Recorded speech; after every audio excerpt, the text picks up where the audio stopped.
Before we begin, just note that there are different tabs or different pages that we need to complete before we can save our patient. We are going to address each of these pages per video, and in this video we are going to capture the compulsory information page. Our patient is Mr. Video Training. Select the Mr. in the drop-down field. Then we're going to move down with our tab key to the initial. The name is Video. Remember that we start a name and a surname with a capital letter. The surname is Training. You don't need to even select the gender. If we fill in the ID number correctly, the gender will revert to the correct gender. So Mr. Video Training has been born on the 28th of March 1961.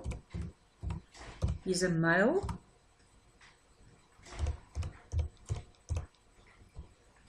And the minute that we finish the ID number, the gender defaults to male because of the number 5 as the 7th character. Okay, now we continue to the cell number. Always 10 characters with no spaces.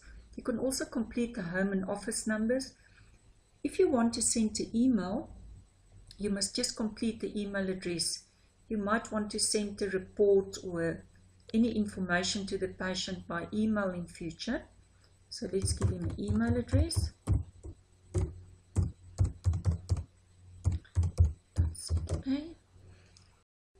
Mr. Training belongs to a private medical aid, and instead of entering private, we're going to click on the search icon and we're simply going to press F10, or if we want to search, we're going to type in private, search, and all the schemes or plans that's got the word private in them will appear under the scheme plan field. On the right hand side, it will give you the different claim options if there are any. But our patient doesn't belong to Genesis, he belongs to private, so we can either click on private and select or press F10. Whenever a patient belongs to a private medical aid, the member number and dependent code fields will be grayed out. In other words, you cannot type in there. The reason for that is that the Allegra is very specific. If we create another patient with a private medical aid and we, for instance, put in a bogus medical aid number like 1234, although the patient might have a different surname, the system will tell us that the patient already exists because it's looking at the member number and the medical aid. So therefore you cannot type any member or dependent code numbers in. Because we are busy with the main member, the relationship field will only give one option to select, and that is main member. The language always defaults to English, and we keep it that way normally, except when our shortcut direction keys are in another language.